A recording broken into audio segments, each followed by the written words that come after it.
मुझ पर जो ये बार बार घात आ रही है या मुझे जो ये परेशान किया जा रहा है, जिहादी वर्ग तो कर ही रहा है।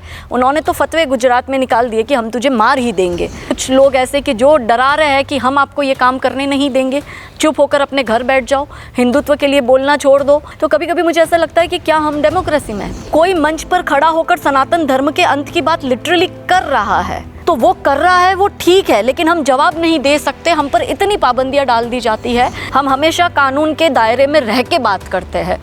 हम इनकी तरह जिहादी जंगली टाइप नहीं है कि हाथ में पत्थर लेकर निकल जाए और किसी का भी सर तन से जुदा कर दे। जो देश की मेजॉरिटी है, कौन से देश में ऐसा होता है कि मेजॉरिटी अपने अधिकार के लिए लड़ रही है, वो भी कानूनन प्रक्रिया के तरह? भेद सारे भूल कर और वर्ण सारे भूल कर, भेद सारे भूल कर सोचो कि हम अतिरेक है, भी चलो सब मुट्ठिया बोलो कि हिंदू एक है। और यही हिंदू की एकता बनाए रखने के लिए मैंने अपने नाम के पीछे अपनी सरनेम हटाकर हिंदुस्तान लगाया है। नमस्कार, हमारे इस विशेष कार्यक्रम में आपका बहुत बहुत स्वागत है। मैं हूँ तृप्ति।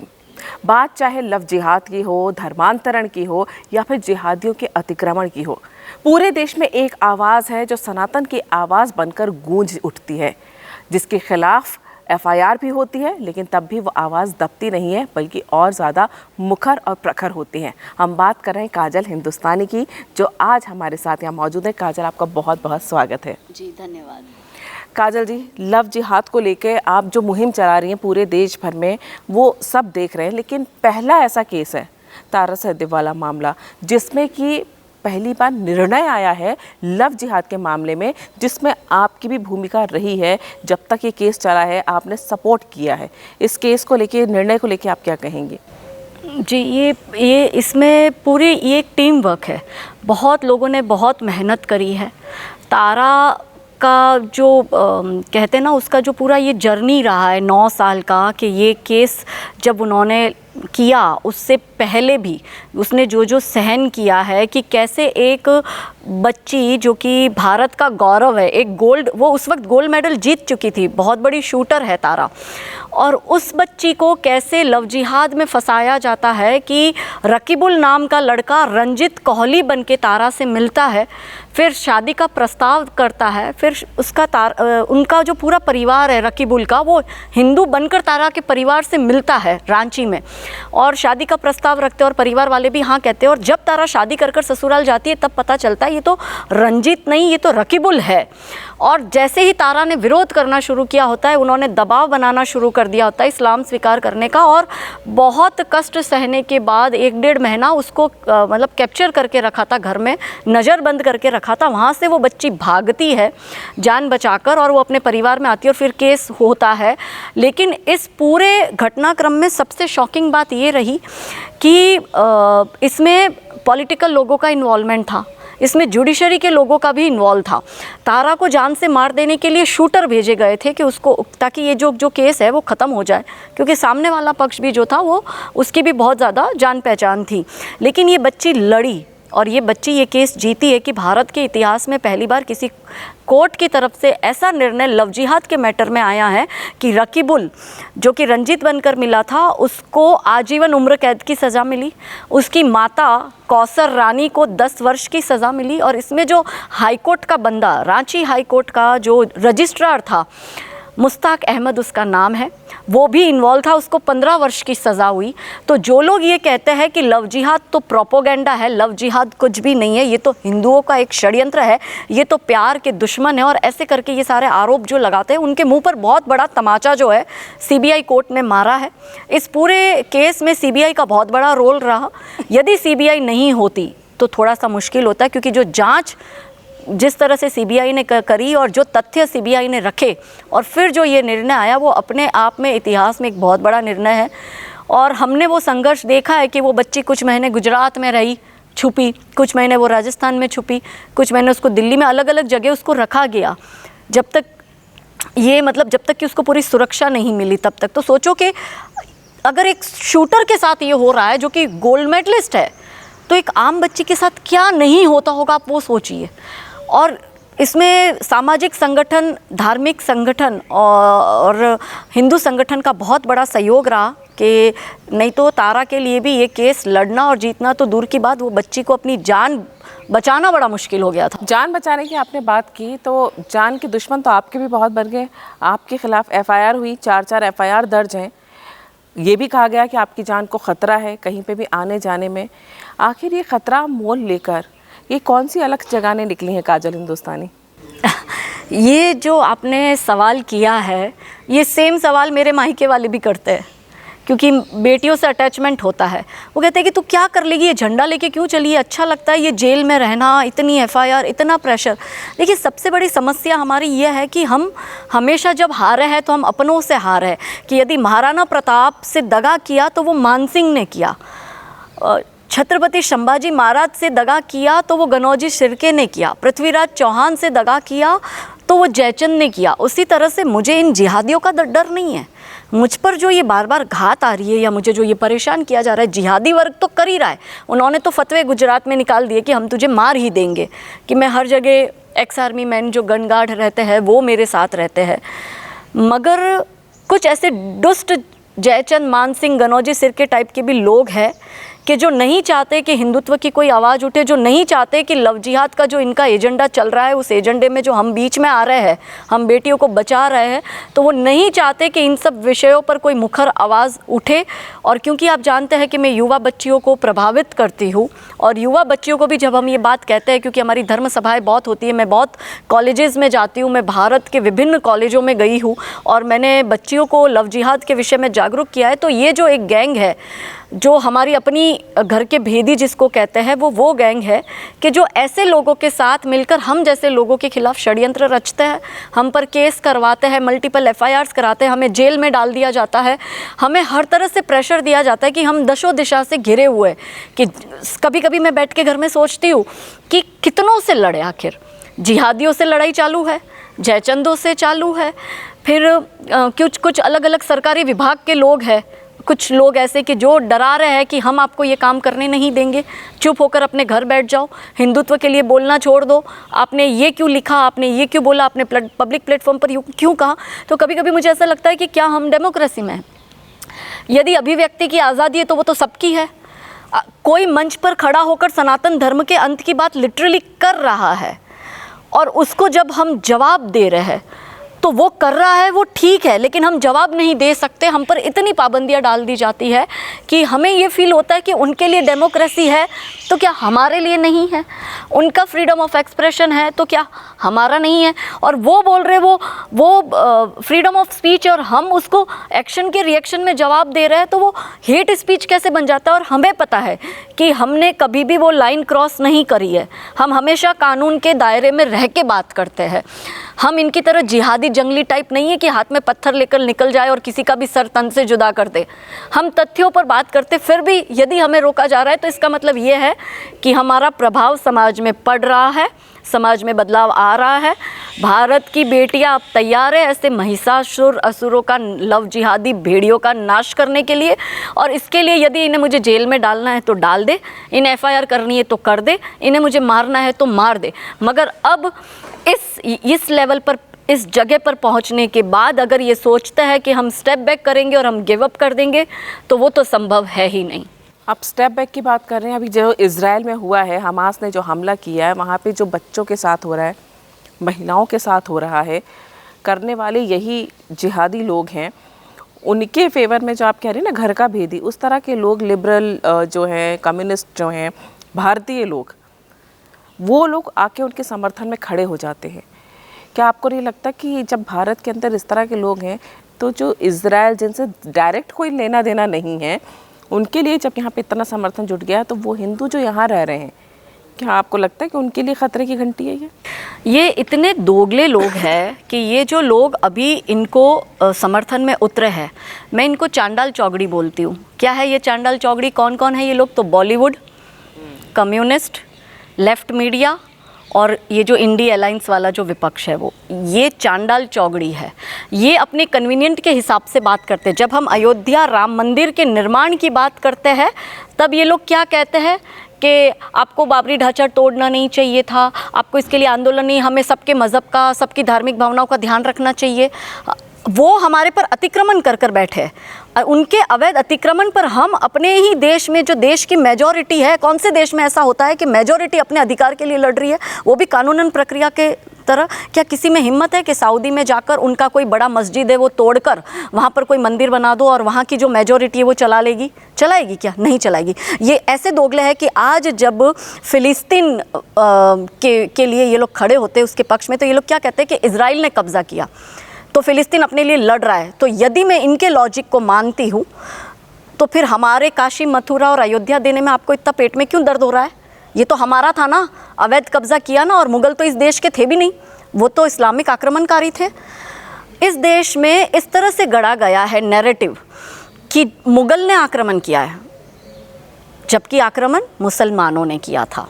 इस देश में ये गढ़ा गया कि अंग्रेज़ों ने आक्रमण किया है, जबकि आक्रमण ईसाइयों ने किया था।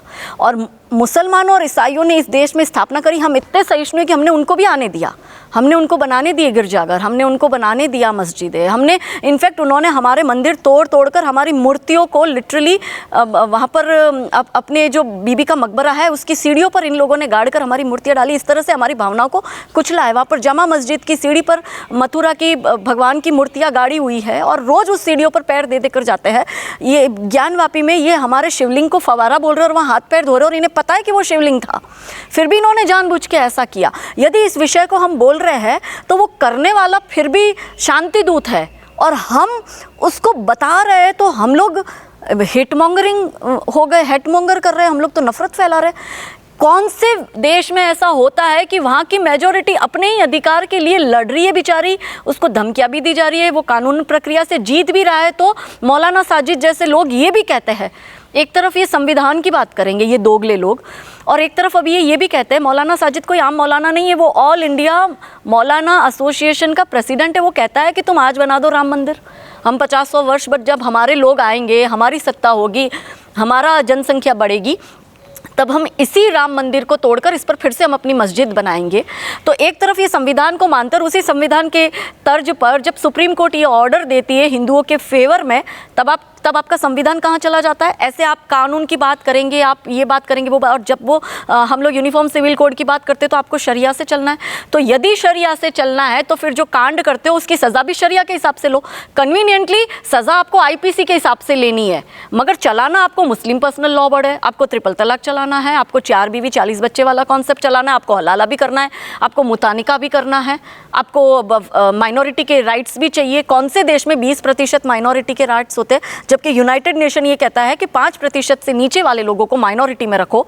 ये कब से हो गया? और इस देश के जो जैन है, जो सिख है, जो पारसी है, वो उनका क्या? उन्होंने, वो भी तो माइनॉरिटी में आते हैं ना, मगर वो तो इनकी तरह पत्थर लेकर निकलते नहीं है किसी को मारने के लिए, काटने के लिए। अभी हमारे यहाँ पे अभी अपन कर्णावती में बैठे हैं, 2 दिन पहले बजरंग दल की शौर्य यात्रा पूरी होती है। समापन के दिन उनकी बस में वो लोग राम धुन बुलाते बुलाते बाय रोड निकल रहे हैं, तो रोड पर मुसलमान कुछ कट्टर लोग वो गाड़ी रुकवाते और कहते तुम हमारे यहाँ से रामधुन बुलवाते बुलवाते नहीं जा सकते, ये हमारा इलाका, ये हमारा इलाका, तुम्हारा इलाका क्या होता है? हम क्या सीरिया में रह रहे हैं? और यदि इनके लॉजिक को मैं मानती हूँ, अगर इनके लॉजिक को मैं मानती हूँ, तो फिर ये जो 5 बार जो अजान की आवाज़ हम हिंदू भोपू पे सुनते हैं, इतनी ज़ोर ज़ोर से ये चिल्लाते हैं, तो क्या हमारी धार्मिक भावनाएं हाथ नहीं होती? तुम्हारे अजान की आवाज़ हमारे हिंदुओं के घर में आ रही है तो तुम्हारे एरिया से हम निकल नहीं सकते हैं। कल को तो तुम कहोगे कि तुम सांस मत लो, तुम तो काफिर हो, हम तुम्हें मार डालेंगे। काजल बोल रही है तो ये तर्क देते कि ये बोल रही है हमारी भावनाएं आहत हो रही है, धार्मिक भावनाएं। धार्मिक भावनाएं तब आहत होती है जब मैं अल्लाह के लिए बोलूँ, पैगंबर के लिए बोलूँ या हदीस या कुरान को कोट करूँ। मैं उनके लिए कभी नहीं बोली हूँ। मैंने हमेशा यूनिफॉर्म सिविल कोड की बात करते हुए मुस्लिम महिलाओं को इक्वल राइट्स भारत में मिले उसकी बात करी है। तो इसमें कैसे धार्मिक भावनाएं आहत होती है? डिसाइड कौन करेगा हेट स्पीच क्या है और नहीं है? ये झुंड जो हाथ में पत्थर लेकर भीड़ तंत्र के माध्यम से प्रशासन को डराकर, प्रशासन को घुटने पे बिठाकर उनको मजबूर कर देता है कि किसी निर्दोष का नाम काजल का ले लो और फिर उसको जेल में डाल दो। और प्रेशर में आके बहुत से जगह ऐसा हुआ है कि हमने देखा है कि बहुत जगह अलग अलग विस्तार में पुलिस ने प्रेशर में आके इन झुंड तंत्र के सामने, इन जिहादी जॉम्बिस के सामने प्रेशर में आकर निर्दोष लोगों पर गलत कार्रवाई करी है। जब गलत कार्रवाई होती है आप देखते हैं कि जो एक जिहादी ग्रुप है जिसको आप बोल रही हैं, वो आपके खिलाफ एक नैरेटिव चलाता है, काजल हिंदुस्तानी हेट मॉन्गरिंग करती है या काजल हिंदुस्तानी भड़काती है, भले ही वो मुस्लिम महिलाओं के फेवर की बात कर रही हो। ऐसे में जब पुलिस भी दबाव में आ जाती है, कानून भी आपको लगता है कहीं ना कहीं दबाव में अगर आ जाता है, क्या काजल हिंदुस्तानी को डर नहीं लगता है? ऐसी कौन सी शक्ति है जो काजल हिंदुस्तानी को फिर भी ये ताकत देती कि वो बीच में जाए, लोगों के बीच में जाए और इस मुद्दे को उठाए? मैं आपकी इस बात का जवाब देती हूँ, पर कुछ पंक्ति आपके समक्ष रखकर इसका मैं रिप्लाई दूंगी कि थे चले इतिहास लिखने, जेल जाने से घबरा रहे हो, चाहता बलिदान है रण और तुम घर को आ गए हो। ये अहिंसा मात्र भ्रम है, ये अहिंसा मात्र भ्रम है, शत्रुओं का जाल है ये, मान लो तुम बात मेरी, हिंदुओं का काल है ये। यदि अहिंसा पूज्य होती, यदि अहिंसा पूज्य होती, श्री कृष्ण क्यों गीता सुनाते और शांति हेतु युद्ध निश्चित भेद क्यों हमको बताते? कायरों की भांति तुम क्यों युद्ध से कतरा रहे हो, चाहता बलिदान है रण और तुम घर को आ गए हो।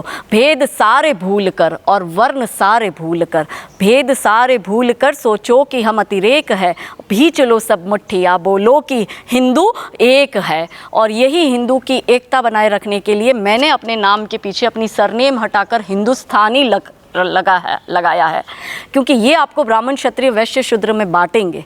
और हिंदू यदि हिंदू होकर इस युद्ध को लड़ेगा तो वो युद्ध अवश्य जीतेगा। रहा सवाल डर का, तो मैं रघुवंशी हूँ, मैंने रघुवंशी कुल में मेरा शादी हुआ है। अब जिस कुल का नाम हम लोग इतने जिस कुल से राम भगवान आते हैं उस कुल की मैं बहू हूँ, तो आप सोचिए कि क्या हमें डर लग सकता है?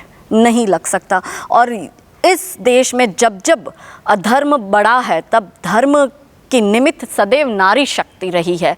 फिर यदि हम सतयुग की बात करें तो माता दुर्गा ने महिषासुरों का नाश किया था। यदि हम त्रेता युग की बात करें तो माता सीता धर्म की निमित्त बनी थी।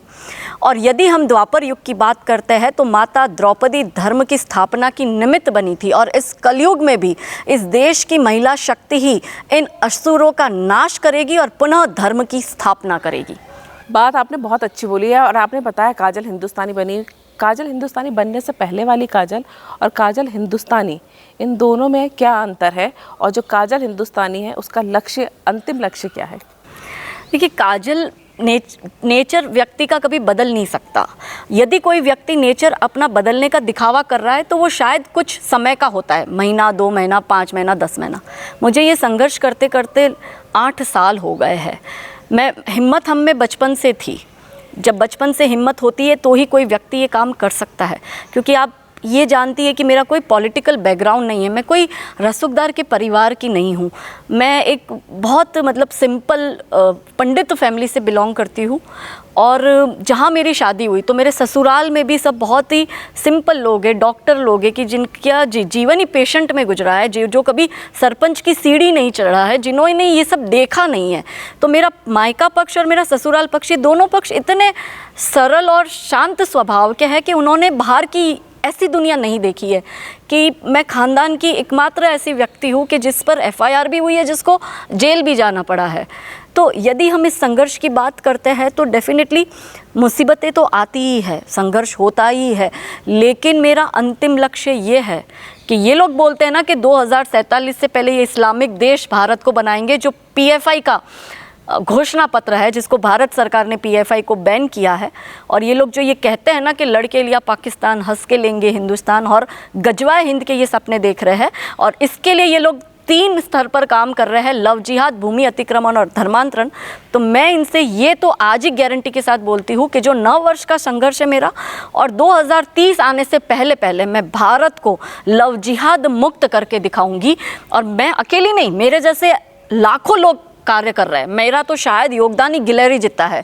बहुत सी धार्मिक संस्थाएं, सामाजिक संस्थाएं काम कर रही है, बहुत से हिंदू संगठन काम कर रहे हैं, बहुत से लोगों ने अपनी जान दे दी है, बहुत से लोगों के मर्डर हो गए, हिंदुओं की टारगेट किलिंग हो रही है, डराया धमकाया जा रहा है। तो मेरा योगदान बहुत कम है, लेकिन मैं इतना समझती हूँ कि हम मिलकर यदि प्रयास करेंगे और भारत की नारी शक्ति को जागरूक करेंगे तो 2030 से पहले पहले भारत को लव जिहाद में 0% पर हम ला के रख देंगे कि एक भी केस लव जिहाद का नहीं होगा। और फिर यही ही बेटियां धर्म की स्थापना करेगी और पुनः सनातन उदित होगा। हार कर मत बैठ जाना, एक हिंदू मैं जगाऊं, एक हिंदू तुम जगाना। क्या बात है। सनातन जो है वो तो आदि से अंत तक है, वो हमेशा चलता रहेगा। लेकिन यहाँ ये बात आपने बिल्कुल सही कही। आपने कई बच्चियाँ हैं जिनको इस रास्ते पे जाने से रोका है, इस भ्रम में पड़ने से रोका है कि लव जैसी कोई चीज़ होती है जहाँ जिहाद भी होता है। तो जहाँ जिहाद होता है वहाँ लव नहीं होता। ये कई बच्चियों को आपने बताया और हम आपके लिए शुभकामनाएं देते हैं आपको कि आप इसी तरह अपने लक्ष्य की ओर बढ़ती रहे, वो भी कानून के दायरे में रह के और देश को साथ लेकर। मैं आपके चैनल के माध्यम से आपका 2 मिनट लेकर ये संदेश साथ में आपकी ऑडियंस को भी देना चाहूँगी और भारत के वो समस्त हिंदुओं को, क्योंकि हमारा जो हिंदू समाज है बड़ा भोला है, सरल है, सहनशील है, शांत है। उनको वो तुरंत ही मतलब है ना, कोई भी नाटक करेगा तो वो उसके नाटक को सच समझकर वो बेचारा जो है भाईचारे की आड़ में आज भी भाई के हाथ से जो है चारा बने हुए, मतलब वो भाई जो है वो कसाई और चारा बनाए जा रहा है। तो मैं उन्हीं मेरे जो भोले भाले हिंदू भाई है उनको मैं उन्हीं तथाकथित भाइयों की भाषा में ये पंक्तियाँ समर्पित करती हूँ कि पत्थरों से लिए इंतकाम के बाद, पत्थरों से लिए इंतकाम के बाद, हैवानियत के जालिम कोहराम के बाद, भाईचारे की चाशनी में लिपटी नज़में लेकर वो फिर से आएंगे, अमन का गीत गाएंगे। जिहाद के अगले इंतज़ाम के बाद, तहज़ीब उल अखला के पैगाम के बाद, सूखे मेवों से भरी लजीज सिवैया लेकर वो फिर से आएंगे, अमन का गीत गाएंगे। काफिरों के कत्ल के अंजाम के बाद, जोर जुल्म की बातें तमाम के बाद, गंगा जमुनी तंजीमों का कारवां लेकर वो फिर से आएंगे, अमन का गीत गाएंगे। कौमी एकता के झूठे एहतराम के बाद, हमारे ही नमक से किए हराम के बाद, काफिरों के लिए अलतकिया की साजिशें लेकर वो फिर से आएंगे, अमन का गीत गाएंगे।